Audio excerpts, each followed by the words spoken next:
My name is Reverend Christopher David Kanyenda, lead pastor, MSONKHAMANJA CCAP, Area 1, Lilongwe, Super Force. You are welcome to MSONKHAMANJA CCAP, and I encourage you to be liking and subscribing our page.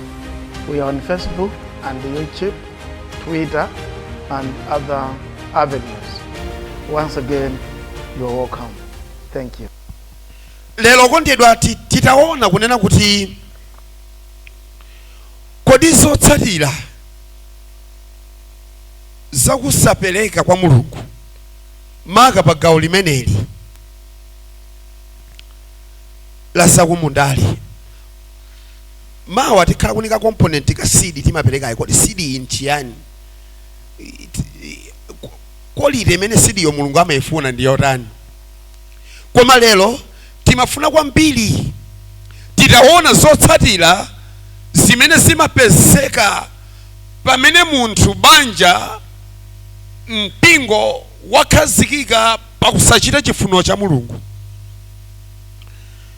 Chifukwa madalitso a Mulungu aja takhati kunena waja amabwera kwa anthu amene ndi wamasulidwa.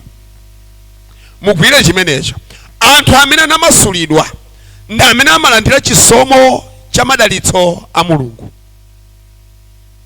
Ndiwona mwaona ndimene welengayo ku chipangano chatsopanocho machitidwe chapter 16:16 ndi Paulo ndi Sila ameneyo akulalikira Yesu, ndipo afika dera lina akumana naye mtsikana wa mzimu wa mbwebwe. Akati mzimu wa mbwebwe ndikulankhula zinthu zimene sukudziwa tanthauzo lake, ndilo mbwebwe imeneyo, kubwebweta kumidziko amati kubwebweta. Abale wathu kumidziko amadziwa akati kubwebweta, poti ife takhalitsa muno mwina tidaiwala kubwebweta. Kubwebweta mpamene makamaka nthawi imene kwachiti wina wachoka pakati pathu nchikhalidwe cha kumudziko, ndiye pamabwera mzimu wina amene amalankhulitsa wina wamoyo na amanena kuti apitawa akuti pano kuti tisone mavuto asatulukira pa khomo gumulani windo. Ndiko kubwebweta kumene zimachitika kumidziko. Nesa muonapo anthu atulukira pa window osatulukira pa khomo akamwalira ziliko kumidziko. So adakumana naye mzimu ameneyo namwali wa mzimu amene, ndipo Paulo pakuona mmene chiwanda chimazunzira munthu adakhudzika mtima, pakuona mmene chiwanda chimazunzira munthu, pakuona mmene chiwanda chimamuyikira munthu mukapolo. Paulo adamva mu mtima mwake kuti ine kale ndinali ndi mzimu omwewu wa chiwanda, ndinali kupha Khristu, ndinali ndi mzimu wakupha, ndikudziwa mmene chiwanda chimazunzira munthu. Mtsikana uyu ndikumumvetsa ali mu nyengo ya ukapolo. Sitingachitire mwina Yesu amene adamasula ineyo amasulenso mzimu wa mtsikana uyu. Adalamulira mzimu adatuluka. Nawo kondedwa, adalamulira mzimu woyipa kutuluka mwa mtsikana uyu. Dziko lapasi pamene wena ali mukapolo wa uchimo wena amasangalala nyengo imeneyo. Ndi imene moyo wa dziko ulili. Pamene wena akulira wena amasangalala ndi vuto lomwelo. Okondedwa, mtsikana uyu amazunzika ndi chiwanda pamene makolo ake ndi abale amapindula ndalama pakubwebwerako. Popeza wanthu amabwera tibwebwerere tikulipira ndalama, abale nkumati zinthu zutani zuyenda. Ndipo ndi imene dziko lapasi lilili. Okondedwa, wanthu akuyenda mu msewu wa misala, misala imeneyo wena akupanga nayo ndalama. Dziko lapasi, dziko lapasi. Paulo adawulutsa mzimu wanyasa padziwa kuti mzimu umupanga mtsikana uyu khala kapolo. Palibe chabwino chimene chidzachitika ndi mzimu wanyasa pa moyo wa munthu. Atatulutsa mzimu mmenewo adaputa nkhondo akuluakulu, kunika ndi mdima sizidzendera limodzi. Adaputa nkhondo akuti agwireni. Nawo mukanena kuti munenezi zachitikazi anthu atulukira ifeyo, mungonena kuti aulalika miyambo imene siloledwa ndife, abweretsa zachilendo kuno. Ndiye lidagumukira khamu kuang'ambira malaya kwakwapula nkupempha ndende muwasunge bwino. Mawu yakuti muwasunge bwino ndingothamanga. Muwasunge bwino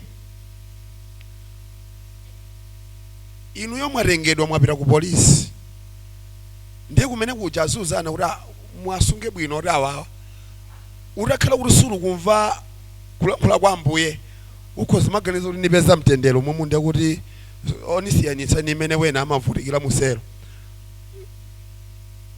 koma mawu yawo yakuti muwasunge bwino kwankamva kuti wabwera imo musunge bwino kuli ku polisi dzadziwe kuti ndipeza vuto losiyana ndi imene wena mselomu alipeze. Haleluya. Kuwasunga bwino kumene akunena ndiye kuti okondedwa muwamange mosiyana ndi imene wena mwawamangira chifukwa chake akuti adaphatikiza ndiye kuti ngati wena mwamanga manja chabe mselomu yawa muphatikize miyendo yomwe ndiko kuwasunga bwino mu terminology ya ku polisi. Haleluya. Kalankhulidwe ka ku polisi adawamanga mapazi ndi miyendo yomwe komanso mapazi ndi manja omwe kumanga kuwasunga bwino nkuika chipinda chankati ina selo kwayika mmenemo apalamula kwambiri kulalikira Yesu. Koma ine nimagwidwa mtima kwambiri tikamanena kuti kupereka amapereka ni wanthu amene adamasulidwa akuluakulu ndi wanthu amene ali ndi umboni wakumene Yesu wachotsa kuti awafikitse pano na amene angapereka akuluakulu wanthu amene ali ndi umboni amene akhoza kuyima na amanena zimene Yesu wachitira zimene Yesu wachotsa kumene Yesu wachotsa mmene Yesu wayendera nawo matope mmene Yesu wayendera nawo mu moto mmene Yesu wayendera nawo mnyengo zokwera mapiri. Okondedwa wanthu amene ali ndi umboni wakumene Yesu wachotsa kupereka limakhala gawo lodzetsa chimwemwe chawo. Haleluya. Chifukwa chake kupereka nkofunika wanthu amene adamasulidwa. Mutapezera okondedwa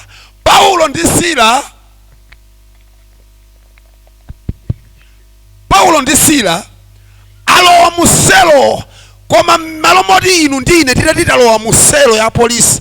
Okondedwa ndi wochepa angakhale ndi nthawi muselo ya polisi yomamika Mulungu kuti Ambuye lemekezekani ngakhale ndili munyengo yakuti ndili muselo ndi wochepa. Okondedwa ambiri ife muselo ni modandaulitsa ambiri ife muselo ni mofunsa mafunso ndala kwanja Ambuye kuti ndipezeke muno padalibe njira ina yomene mudakachita yoti ndisapezekere muno ambiri ife ngodzifunsa mafunso amene.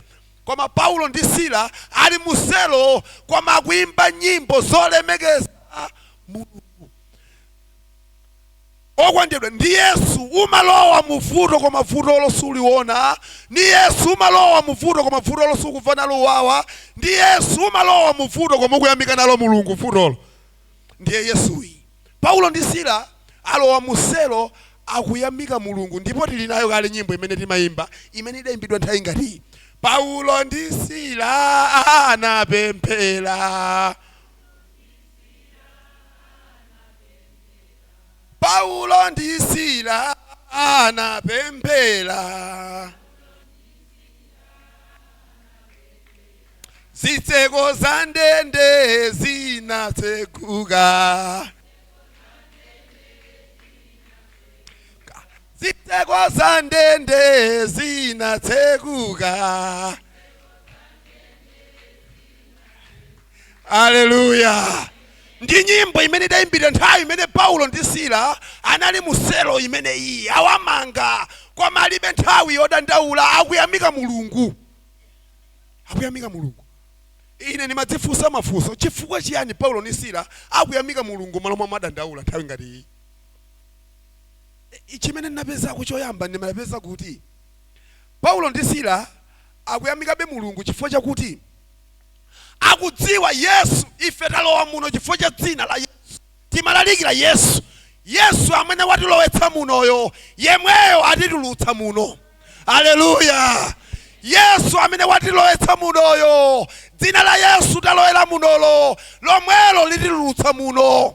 Chimene amalimbika mtima Yesu talowa muno chifukwa cha inu nomwe mutitulutsa. Okondedwa kumasulidwa ndi Yesu ni chinthu cha mtengo wapatali. Kumasulidwa ndi Yesu chinthu cha mtengo wapatali. Mavuto amabwera kwa mavuto olukalowa ndi Yesu umalimbika mtima. Yesu amene muvuto ili inu nomwe mundimasula. Haleluya. Mundimasula.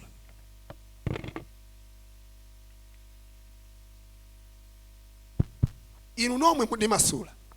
So ndi wanthu amenewa amene akhoza kukhala ndi umboni kuti ine Yesu adandimasula.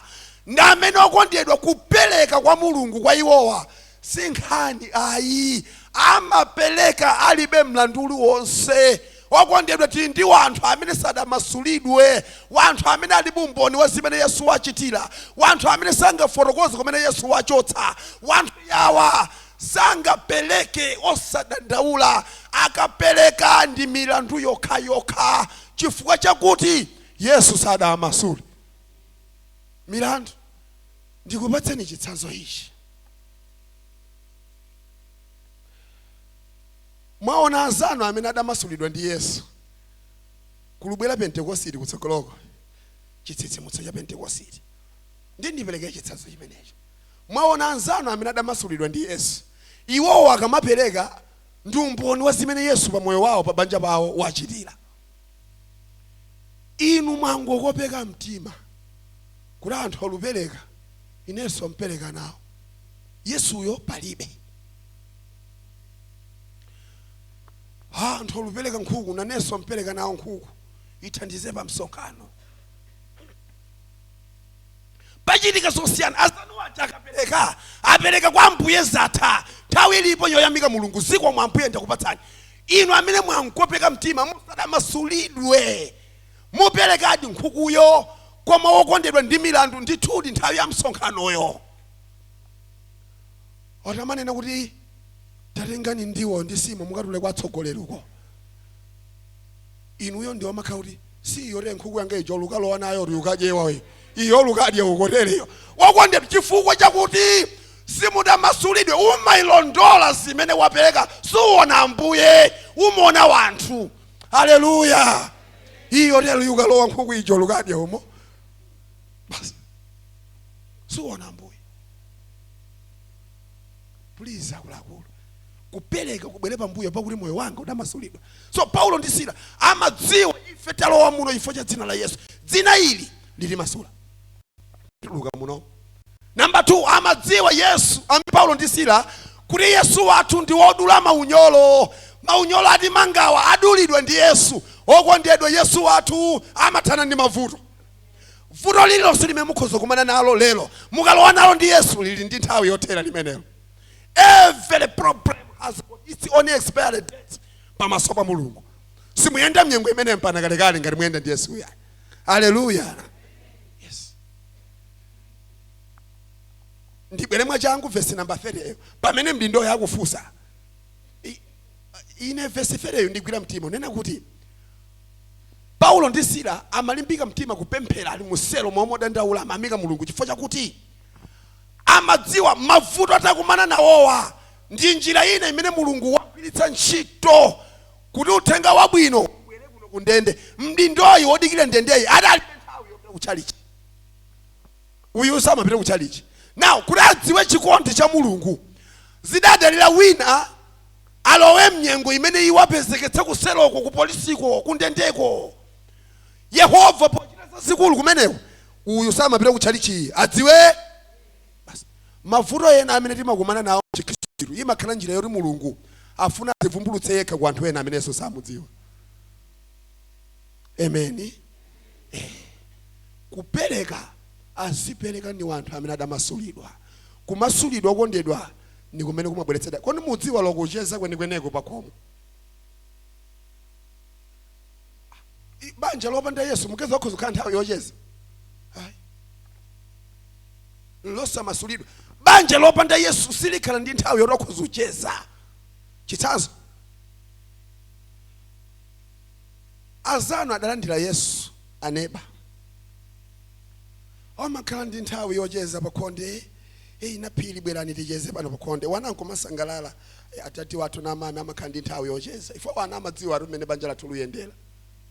Amadziwa wana wathu lapa koma pano ziko mwambuye kuti mdalola kuti libadwilepo koma mtendere pano ifeyo palibe. Wana amaona amadziwa zimene. Koma poti tidalibe choice yoti tingabadwile banja lina. Mudalola Yehova kuti tibadwile banja lino azikomo. Poti tidalola mudibadwile koma mtendere pano palibe. Wana amadziwa zimenezo. So okondedwa ndikukamba zakuti kumasulidwa ndikumene kumampanga mtima wa munthu kutenga chinthu nkupereka kwa Mulungu. Tibwera Hagai ujawo mtima wasamasulidwa sungapereke ndiye tiona zotsatira zija kumapera kwakeko. Now tikuti loko kucheza kwenikweni pakhomo simungacheze banja popanda Yesu. Aneba adadziwa Yesu. amakhandi nthawi yocheza pakhonde bwerani mayi ticheze pano tiwana tili lumo tujowa apo tusewera makolo aucheza banja lochitira ulemero wa Mulungu uli pa banja lino inu Yesu mulibe mulutengera za banja hilo banja hilo na pili omati boya omantengano macheza pakhonde tiye tichezeso nafe akula kuiwala kuti awacheze tsazanu uyo ni Yesu ifeso ticheze urenganadi bwerani ticheze mayi akulu nikutsimikizireni yosata 2 minutes yosata 2 minutes wina wakambakale mau bwino paja ni mapanda wina ulowera uko wina ulolo lumasiyana akulu haleluya hausena neba zili kunyumbaku tausani zili kunyumbaku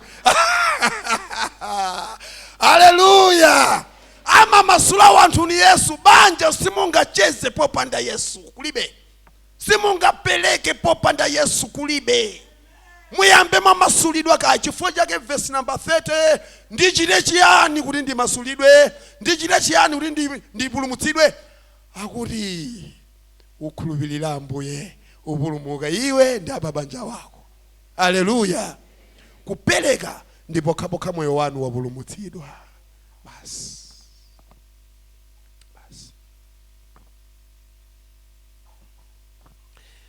tinawelenga Hagai 1 verse number 6 Hagai ndi mneneri wa Mulungu amene Mulungu akumutuma awakumbutse wanthu ndipo awafunse wanthu ozolinga zawo ndi akuwafunsa chapter 1 akunena izi kodi moti mutsimikiziradi kuti inuyo mukhoza makhala Hagai akufunsa wanthu zimene Mulungu wamutuma kodi mutsimikiziradi kuti mukhoza makhala mnyumba zanu zokongola kwambiri zomangidwa bwino zochingidwa bwino zotetezedwa bwino koma nyumba ya Yehova mutsimikiza mtima kuti ukhoza kukhala ngati imene ililimu Hagai amene ndiye mavesi amusimu akunena kuti chabwino poti mtima wanu watsimikiza kuchita zimenezo muyembekezere zotsatira okay munjira ina poti mtima wanu sudamasulidwe muyembekezere zotsatira zosamasulidwa okondedwa munthu osamasulidwa chilichonse chozungulira iyeyo chimakhalanso chomangidwa haleluya chilichonse munthu osamasulidwa makapu mbale zimamangidwa nawo mnyumba chilichonse akuluakulu umangidwa nawo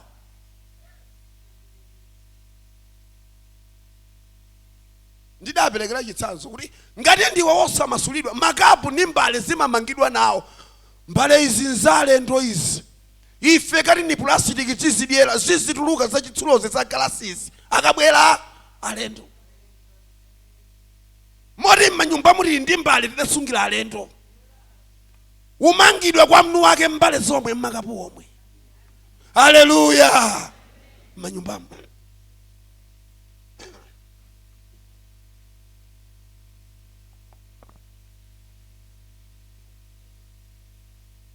nanjiti kapitapo abusa awendera Khristu umachiro kumva tatenga kapu icha zale ndozija kwabwera abusa mdziko muno muli mbale zina zale haleluya umamangidwa ndi zinthu zomwe za mnyumba umangidwa nawo mnu wake womangidwa katundu so mnyumba amamangidwa bambo womangidwa wakazi amamangidwa wana amamangidwa umangidwa kwa bambo mnyumba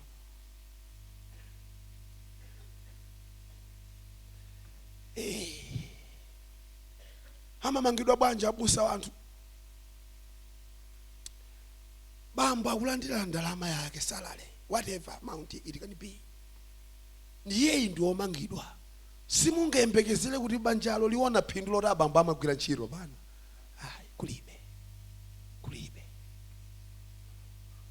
kulibe ndipo amachoka Friday weekend yonse kulibe umabwera Monday chifukwa omangidwa. Amachoka bambo mawa kumabwera 2 am 3 am. Chimene anachedwera osanena, kumene anapita osanena, okondedwa mayi kuphika sima nkuzizira, umabwera ma 2 am akubwera edzuka pajaine sima yozizira sindidya kasonkhe mbaula pakomo, okondedwa mayi kumakasonkha mbaula angafiti 2 am. Nde kuti bambo womangidwa, banja lonse lomangidwa.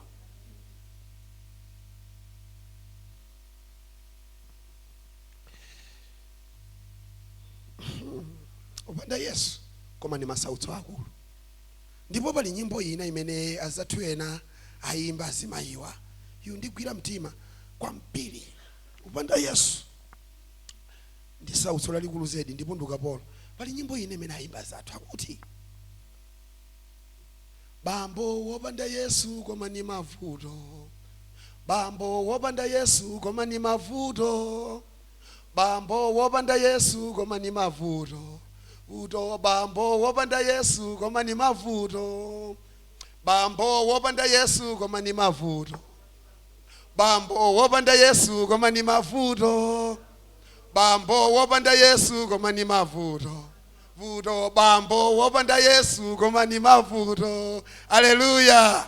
Kankhani kangonongono iwe uzibira bida, kankhani kangonongono mangati karundu rundu, kankhani kangonongono inu mzibira bida, bambo wopanda Yesu koma ni mavuto, bambo wopanda Yesu koma ni mavuto, bambo wopanda Yesu koma ni mavuto, bambo wopanda Yesu koma ni mavuto, vuto bambo wopanda Yesu koma ni mavuto. Kankhani kangonongono inu mzibira, kankhani kangonongono mangani karundu, kankhani kangonongono inu mzibira zibira, bambo wopanda Yesu koma ni mavuto, mai wopanda Yesu koma ni mavuto, vuto mai wopanda Yesu koma ni mavuto, vuto mai wopanda Yesu koma ni mavuto, vuto mai wopanda Yesu koma ni mavuto. Kankhani kangonongono ine sindiphika, kankhani kangonongono ine sindijaba, kankhani kangonongono ine nzibira zibira, bambo wopanda Yesu koma ni mavuto. Haleluya. Upanda Yesu ni mavuto akuluakulu, upanda Yesu akuluakulu nukapolo, upanda Yesu mumamangika banja lonse. Banja ili silingapereke pokhapokha chisomo cha masulidwe chiwagwere.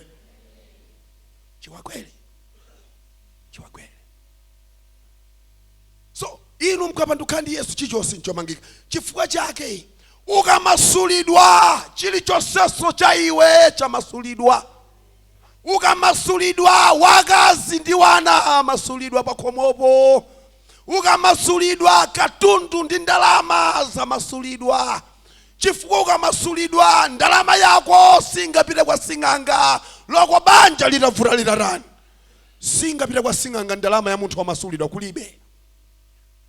Ukamasulidwa ndalama singapite ku tavern, singapezeke ku tavern ndalama ya munthu wamasulidwa, sisingateke. Ukamasulidwa ndalama yako singapite ku hule. Ai loko atayende chotani ungomuza ungodzivutitsa wekha, suiwona ndalama yanga, ungodziyendetsa chovula ulele, suiwona ndalama yanga. Haleluya. Chifukwa chakuti udamasulidwa. Now Hagaya kunena chimenecho kuti popeza simdamasulidwe yembekezeranizi. Number 1, mobzala mbewu zanu koma mututa pang'ono. Ndibwereze statement imene nakamba mande. Tsoka kapena mwayi wa mbewu yakumunda umayipeza tsiku limene ulubzala mbewuyo.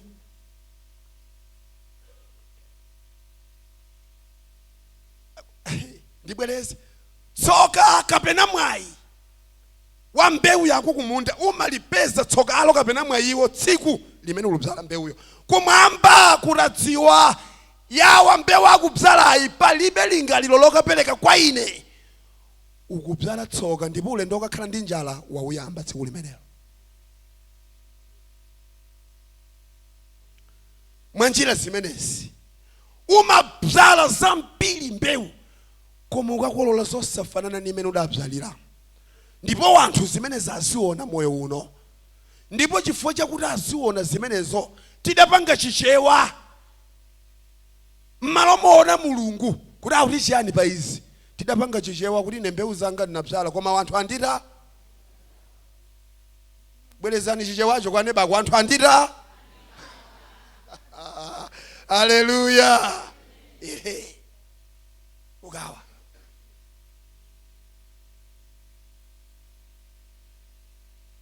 chifukwa chiyani? Amene angaone kuti izi zidzachitika nkulankhula kwa mulungu na amene adamasulidwa. Chifukwa omasulidwa amamva kulankhula kwa mulungu, koma wosamasulidwa amalowaso kunjira zosamasulidwazo. Anthu andikawa mubyala zambiri koma mututa pang'ono. Chifukwa chiyani? Okondedwa, mulungu amatheka kubweretsa mphepo yodutsa mulingo chimanga chose pasi. Number 2, mulungu amabweretsa ngakhale matenda yosava mankhwala, kupopera chimanga, kupopera mbewu yosava mankhwala mupopera awo mpaka na zosayenda. Mulungu amabweretsa ngakhale mvula kugwa, munda uwo wagwera bwinobwino, munda wakowo maliretu ni khasu. Umapirapa ukuruya agoma wangawo pompano yosagwa vula. Anthu azionapo zimenezi.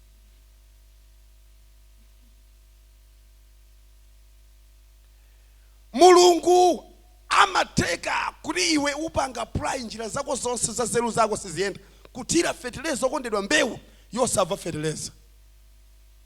Mubyala zambiri koma mututa pang'ono. Yawa ni mafactors amene amapangitsa kuti munthu utute pang'ono. Nkumaganiza kuti anthu andikawa pache yuti chite chipongwe nthawi leti chenjelere tiziona pafupi pache kuntigwire pakhosi kwanze ndikuyakwana 6 koloko.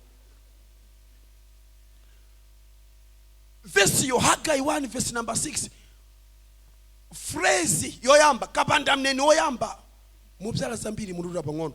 Kapanda mneni wachiwiri mukudya koma osakhuta. Now akati mukudya koma osakhuta akufuna nene kuti okondedwa kukolola mbewu zanu kumunda koma osapeleka kwa mulungu. Mulungu amagwetsa njala pakhomopo yosiyana ndi njala imene mumayidziwa. Wana wake omwewo, adzukulu wake omwe mumakhala nawo, koma awapatsa njala ina yosiyana ndi njala imene mumayidziwa. Mawa 6 o'clock agogo amayi njala atife 6 o'clock wana paja zinakhala kusipa wadzulo phikani tibe zomwe lati amphikani usipa nakhala koje phikani 6 wapatsa ma 9 imumu amayi njala atife patseni phikani ma 12 ni nthawi ya simakale phikani ma 3 amayi njala phikani ya 7 koloko kwa mphikira tu yambiri kuti usiku akauka niyamuta niyamupatsa. Pagwa njala yakuti wanthu muzidya koma simzikhuta. Okondedwa 6 kolokoyo mmawamo pamene mwana aluvutitsa amayi njala madalaso mbali nayi mundiwerengere nawo amayi. Haleluya. Pagwa njala wanthu akudya koma sazikhuta. Poka mumve kulankhula kwa mulungu pamene muzindikire kuti padziko pano pagwa temberero koma chabe simuziva zimenezi. Muzanguti iye wanawa kati nchani ka iwana yawa koma poka mula ndiye chisomo chakumva kuti mulungu akuti chani mudziwe kuti padziko pano pagwa temberero la mulungu. Anthu kumadya osakhuta. Ndiye kuti kutakhala kumidziku pamene wana aluvutitsa sima ya mmawa njala madala ndiye kuti asonkha moto kumudziku May June timasonkha moto. Ndiye kuti alocha mbarara pamenepo. Mbarara si pamenepo koma kwauvutitsa nawo mundiwerengere ya mwanayo. Ukupuli mbarara. Kumadya zimenezo makulu zosasintha kuti kudya njala yachikhalire. Haleluya. Njala yachikhalire. anthu kumadya koma sakula kaya limodzi mpingo wa Ambuye kaya please zotsatira zosapereka mokhulupirika kwa Ambuye ndi zimenezi pagawo la masika ndi zimenezi kumadya kosakula inu onapo anthu oti nokho tifusa mitanda yasima impana 5 achimwene wamaliza yesa mwazona apo zimenezi andithandizira kuti pamene mitanda yotero ikudyedwa mpamaliza maunguso akubwera pambuyopa maungu akubwera zimenezi msamanzione kuti bola muziona ni maso muzimva kulankhula kwa Ambuye munthu kuti afike popanga behave like this abnormally like this nchiyani kulankhula kwa Ambuye mulondole otelo kusapereka kufika pakuti mayi kufika pakuti abambo ndatopa ndikuphika ine ndinakuphikirani sima mwayipeza mufudoma mwaje muti achepa simwanonso koma ingoteleka ni ndinu yophikapo ni ndinu ndalema ndine tazona apo zimenezi ndiye kuti muzidzadza fudomayo chifukwa nthawi ino yoti samafinyike itakololatu kulankhula kwake kumakhala kumeneko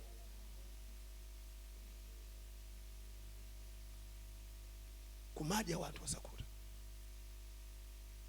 Hagai 1:6 ndi katundu olemera vesi limeneko kumupangani paki kumapakula pang'ono akuluakulu ndi katundu olemera chifukwa mukuona akuti mudziveka koma palibe wofundidwa now akati mudziveka palibe wofundidwa akunena umphawi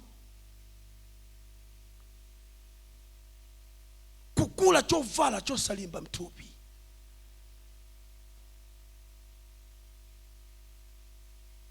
kugula chovala kuchali chosapeleke chichose koma nkugulitsa mbewu zomwezi ukagula wax Java Congo makosobola basi ngulitsa sochina nkagula ina ukagula inayo njenjeto bola uyesera udziveka koma sofundidwa umphawi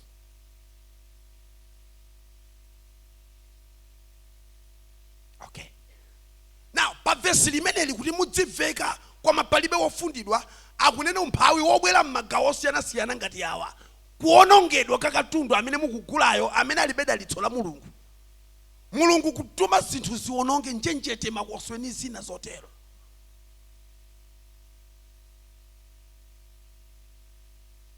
chifukwa zimene tchimo limachita limazoza wanthu ndipo limakuchititsa manyazi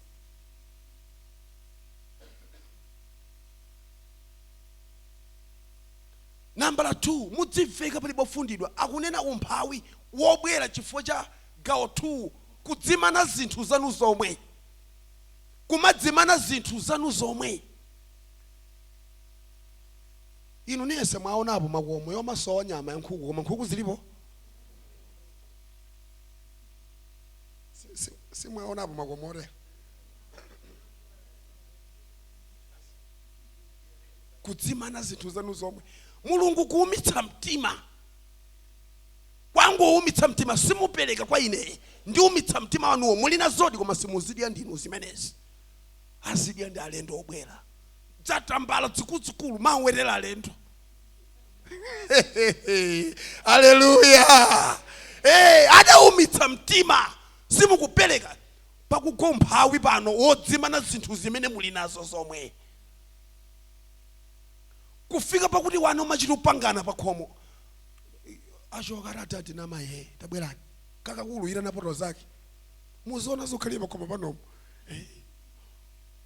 nyama morizoni ziti sowa ifeyo koma nkhuku zilakalaka ngatizi tichite chiyani ndikene kama ntitha mtsogoleri umanena woyamba nyumbamo kamwana kakulupa tozake tumati mtsogoleri potanga sindiko kakupanga cheya kamsokana ne kwesedzanya mtsogoleri ndimaganiza kuti tilala sako imodzi haleluya temberero la makolo limatsikira kuwana umawabzala nzeru zoyipa. Mtsogoleri magazeti laso imodzi isafeletu koma oyipezira thoka muyendo. Zimenezi simachitika makomo amene Mulungu adaumitsa mtima chifukwa sakupereka. Mumadzimana zinthu zanu zomwe ndipo wana amapeza njira tsopano zolakwika kwambiri zoti azipanga access zinthu zimenezo. Hallelujah. Please. Nayonso nthawi ali njani kodi nthawi zimene chabwino nditamange 2 minutes yatsalayi. Mumadzimana zinthu zanu zomwe. Ine ndidadzimvera ya mase nyumba yabusa kumatenje kuseliku kuli njira imene imapita kuminda za wanthu. Now azimayi ndamve nakukambirana kuti abambo apita kumbenje. Mbenje it's an island kuchikombeko kuli kadera kena kali mkati mwa nyanja amati kumbenje kumaphedwa somba kwambiri. Azibambo mostly April May ambiri amakhola adapita ku island imene ukapha somba. Ndakuti ine bambo adapita kumbenje ukapha somba mmene amanyamwira ndi nkhuku ameneyi. Ine ndizidya daily akakabwera nkamuza kuti njingatu zidaponda nkhuku adagunda wanthu anjinga mjilamu. Daily amatigundira nkhuku mjilamu adagunda. Nikamuza zimenezo mwayi wanga azikhala kumbenjeko ife tikudya nkhuku ni wana pano pakhomo. Ndiye kuti akulaku ndiye kuti kuma mtima kumene Yehova waumitsa mtima khomo losaperekali kumabweretsa maganizo olakwika a wanthu apakhomo. Azimayi wathu akugwa m'mayesero yomaba zinthu mtima wawo osafuna kukhala ukuba potengera mmene zinthu pakhomopo zilili. Khawa yanga imakhala imeneyo akataka weluze kuti kuba ni kuba posatengera degree yakabedweko. Amayi ambiri akalephera ulowa mu ufumu wa Mulungu chifukwa cha mmene m'manyumba mulili. Chifukwa amaba out of goodwill kuba kochita ngati kuti auberazo nzabwinobwino. Koma Mulungu sakaweluza kuti mmaba out of goodwill kuba ni kuba ndithu. Khawa yanga ni imene yauze na amayi kuti abusa linafe ndi nkhawa. Tauza na amayi azanuwo abusa linafe ndi nkhawa. Hallelujah.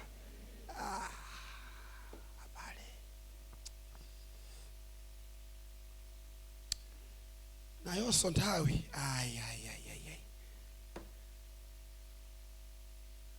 yambuka 2 hours tsopano. Ndibwereze atakatengera kuti kuba ndi kuba monga mwachimo. Amayi abwinobwino potengera mmene mnyumbamo zinthu zilili. Ngakhala amapita ku chalichi koma amapangidwa force.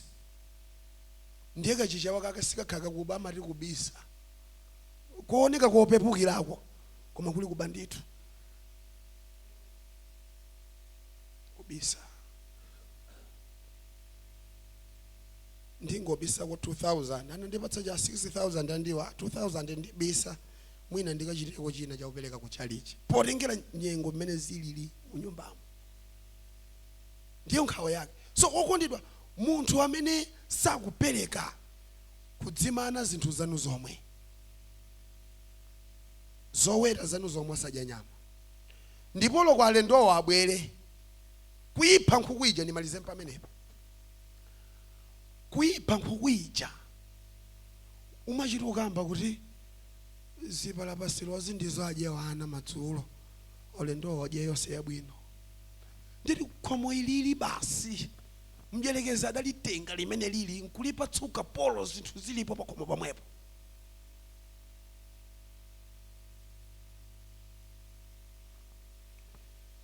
Mulungu atichitire chifundo. Ndipo pomaliza paphunziroli zina ni zina tidasintha ngati tidafutsa mbale kuti zalendo alendo onso sabweranso chaka chimatha opanda mlendoyo ubwera pakhomopo kayambeni kugwiritsa ntchito zikatuluke zimauze nane kuti katulutseni mbale katulutseni makapu aja alendo aja tadzisuza kwa nthawi yayitali katulutseni zimenezo. Hallelujah. Please tipitirizire pamene pamawa nthawi yathawa.